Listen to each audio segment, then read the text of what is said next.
Sir Desmond Stirling in Dread Rock's Holiday, Part 9.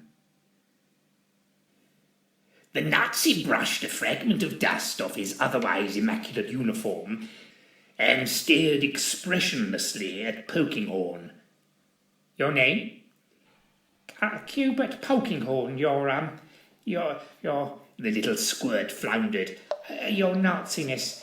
This is my cathedral." "No longer," snapped the Obergruppenführer. "I claim it on behalf of the Fourth Reich." The captain and I glanced at each other. The Fourth Reich? It was always inevitable, but who would have thought they would finally show up here, underneath Dread Rock's lighthouse? Polkinghorne's face went an off-shade of cerise. "No, I can't allow that. This is my cathedral, and I'm in the middle of a jolly important ritual, actually." The Obergruppenführer looked round him, a sneer playing round his lips. "A ritual? With no acolytes? No sacrifice? You frighten them off?" Polkinghorne squeaked. "Whereas I have brought both acolytes," he pointed at his men, "and a sacrifice." He gestured towards the goat, which was now munching one of the discarded robes. Polkinghorne stamped his little feet. "This isn't fair." "Idiot," I muttered under my breath, expecting fairness from a devil-worshipping Nazi. The captain asked me quietly if I'd noticed anything odd. "Well, pretty much everything, dear boy," I replied. He pointed out that the Obergruppenführer wasn't German. And by Jove, he was right. A non-Teutonic stormtrooper. Who would have conceived of such a thing? "I thought his English was rather good," I whispered. "I wonder who he is."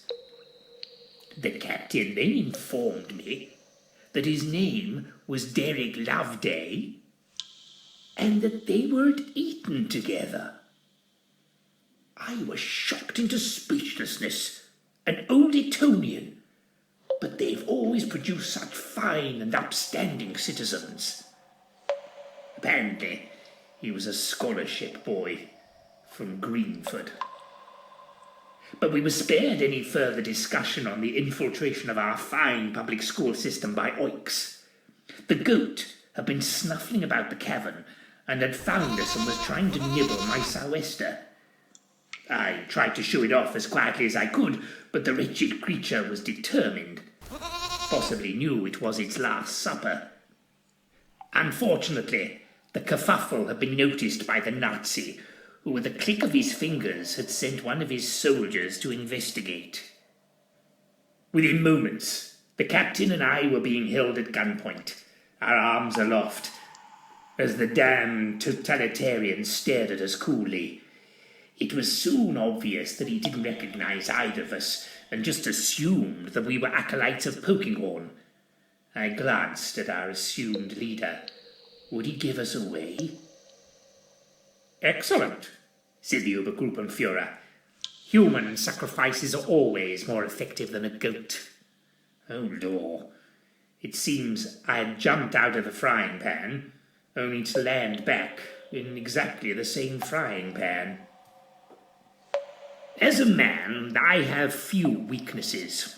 I am brave, handsome, can drink even the darling Queen Mother under the table, but I'm not known for clamping my cake-hole shut at those rare times when keeping stum is the wisest course of action. But I was cold, wet, tired, hungry, dying for both the Jimmy Riddle and the largest Scotch known to man. I'd narrowly missed being sacrificed earlier today, and the odds were against another fortuitous escape. Damn it, I wasn't going to stand here being threatened by a Nazi, and not even an authentic sausage-eater to boot, but a quizzling British one. I put my hands down. Keeping my tone calm but steely, I looked the Obergruppenführer squarely in the eyes. "I'm a reasonable chap, Loveday, old thing. But I've had enough, and I tell you what you're going to do. You'll let my chum and me go, then you and your goose-stepping Nancy boys are going to bugger off pronto as far away from Her Majesty's territory as humanly possible, and we'll say no more about it. I'll get a hot bath and a drink. You don't get executed for high treason. Everybody's happy. I pointed at Pokinghorn, and you get to do what you like with Cubert here. I think our prisons are full enough these days without the likes of him cluttering them up. I grabbed the captain by the arm. Come along, old bean. Let's hither aloft to the lighthouse. I can lend you some dry socks, and we can have a round of toast each. To the captain's astonishment, I proceeded to march him speedily towards the exit to the lighthouse. Halt! No, I didn't think it would work. Loveday stared at us keenly, his cold eyes piercing me down to my very soul. I must say he had the whole Nazi thing off to a T. Apart from the lack of an accent, I'd never have picked him as a cove from Greenford. Desmond Stirling, he suddenly said. Sir Desmond, I chided. How appropriate that you, of all people, are here as witness to the birth of the Fourth Reich. The scoundrel laughed. And that your spilt blood will be the breast milk which will feed the newborn. Pokinghorn interjected. That was my idea too. The Obergruppenführer gestured to one of his men and pointed at Pokinghorn. If this one speaks again, shoot him. Pokinghorn emitted a little squeak from both ends. So what is all this about, eh? I asked, partially to stall for time, but also, like most writers, I'm always harvesting ideas for future use. So much easier to plunder a genuine crackpot's megalomaniacal rantings than have to write them oneself. Loveday didn't disappoint. Since our lamentable defeat in 1945, we have waited in the shadows to return one day and wipe out the twin scourge of democracy and liberalism. Now, with the demonic power of Dread Rock's Lighthouse to light our way, we will emerge and take our rightful place as rulers of the entire world. He cackled during this last bit, which resulted in some unsightly drool. It was obviously habitual, as one of the soldiers automatically stepped forward and wiped his officer's face with a hanky. The Obergruppenführer raised his arms over-dramatically. Unleash the satanic power of the Hell Willy! He pointed at me. Prepare him for the sacrifice. Here we go again, I thought. I shrugged at the captain. We were inevitably toast, but we could at least conk out with our dignity intact. One of the stormtroopers gestured brusquely at me. I wasn't clambering onto that altar of my own volition. They'd have to lift me up and deposit me themselves. I didn't relish being manhandled in the nude by a couple of young, square-jawed, uniformed men, but these things are sent to try us. But before I could even demand they warm their hands before manhandling me, a blood-curdling scream rent the air. We all, the Obergruppenführer included, turned to look for the source of that spine-chilling noise. The empty diving suit had its hands round the neck of one of the Nazis, squeezing with a supernatural ferocity. The soldier was powerless to resist, and before our very eyes he sank to the ground and then just disintegrated into dust. Barely had the hapless Sieg Heiler vanished than the diving suit had grabbed another of the soldiers. Within seconds, he too was just swirling particles. Stop him! The Obergruppenführer screamed. But how exactly do you kill an empty suit? The remaining soldiers raised their rifles and started to fire william-nilliam at the diving suit, but to no avail.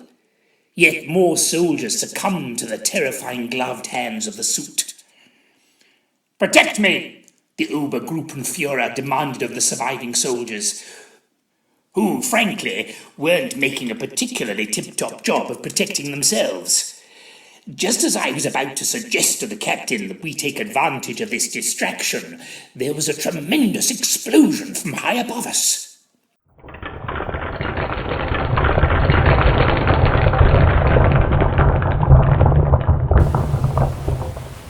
Instinctively, we all eyeballed upwards. A bloody great hole had been ripped in the ceiling of the cavern, and the ocean was cascading down like Niagara. As the water hit the ground, it rebounded with a roar, knocking the remaining soldiers down like skittles. That's it, I decided. I've had more than enough of this palaver, and legged it towards the exit to the lighthouse. I assumed the captain was following me if he had me mouse, which I was pretty sure he did. The remaining soldiers were still screaming, though I was unsure if this was due to the water or the diving suit. The water was up to my knees by now, and brass monkeys it was too. Any higher, and I feared for the future of my orchestras. I scrambled through the hole in the wall, leapt for the lowest rung, and began to climb the ladder. I felt something grab my leg as I commenced the climb. I assumed it was the captain, but when I glanced down, it was that wretch Pokinghorn. His face was a mask of terror, and he was trying to clamber past me up the ladder. I wasn't having any of that nonsense. He could wait his bally turn. I kicked out at him and tried to scramble upwards faster. Pokinghorn overbalanced and fell back into the swirling water. I dismissed the toad from my mind and continued my ascent. If he'd got to his age without learning to swim, then he deserved to drown. I briefly wondered where the captain was, but as he was a trained professional, I knew he could take care of himself, unlike that snivelling weed Pokinghorn. My arms ached. I'm not as young as I used to be, and while still a fine specimen of manhood for my age, the events of the previous 24 hours had taken a brutal toll. I looked upwards to see how far I had yet to climb. I still couldn't see the top of the ladder. I took a deep breath and persevered. A wave of icy water swirled around my head, taking me by such surprise I nearly lost my grip on the rungs of the ladder. The sea was now up to the level of my chest, then my neck. Within seconds, it would be over my head. Yours truly was doomed. Sir Desmond Stirling in Dread Rock's Holiday was written and performed by Anthony Keach.